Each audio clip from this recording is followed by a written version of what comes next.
Tara, gumala tayo sa Ile d'Orléans.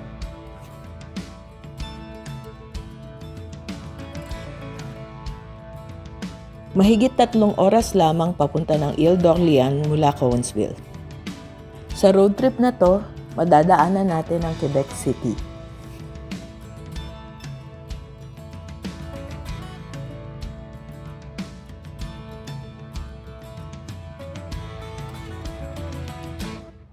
Iisa lamang ang daan papasok at palabas ng isla.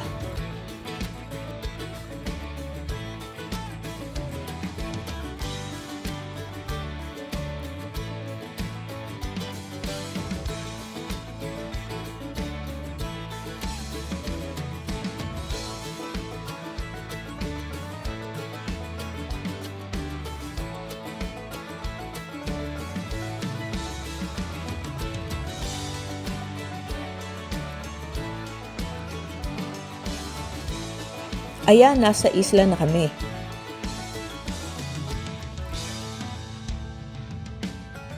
Binisita naming una ang Le Cassis Mona et Fille. Gumagawa sila ng alak at iba't ibang produkto mula sa blackcurrant. Habang nag-iikot, kami umiinom ng sangria wine slushy. Merong maliit na museo na nagkukwento tungkol sa paggawa ng alak ng blackcurrant at nagpapakita rin ng iba't ibang gamit na ginagamit sa pag-ani ng blackcurrant at paggawa ng alak.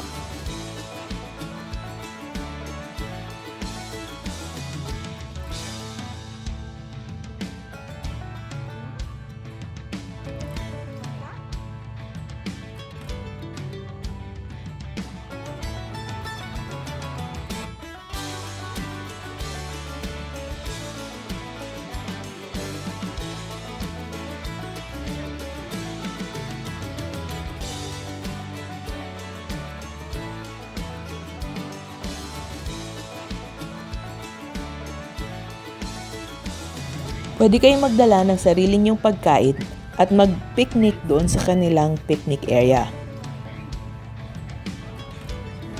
Maaari din naman kayong kumain sa kanilang restaurant o di kaya bumili ng mga pagkain sa kanilang snack bar at ice cream parlor.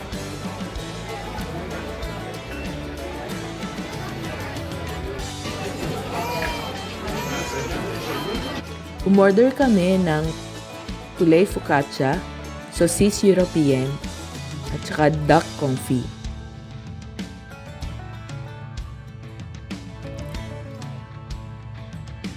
Pagkatapos naming kumain ay inikot namin ang buong isla.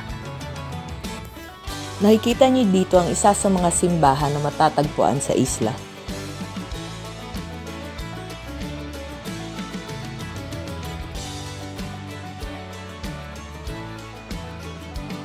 Huminto kami sa Fromagerie Ile d'Orléans. Dito sa kanilang tindahan, makakabili kayo ng iba't ibang keso at iba't ibang mga produkto gaya ng ice cream, jam, at iba pa.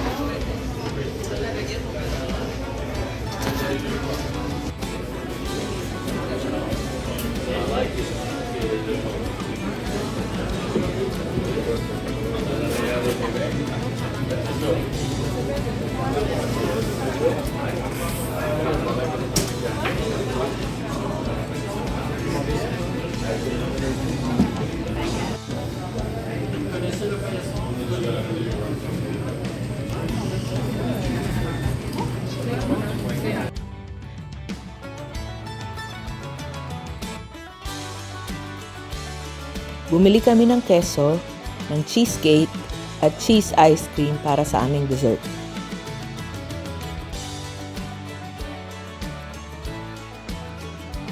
Maraming hintuan at mga farm na makikita sa isla.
Nagtatawag ng simbahan.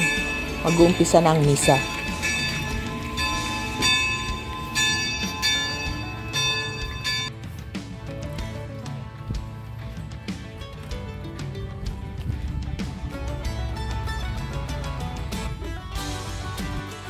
Nag-drive kami paikot ng isla upang makita ang iba't ibang mga tanawin, mga village, farm at fruit stands.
Pauwi ay magigis na natin ang Montmorency Falls. Samahan niyo kami ulit next time para sa susunod naming gala.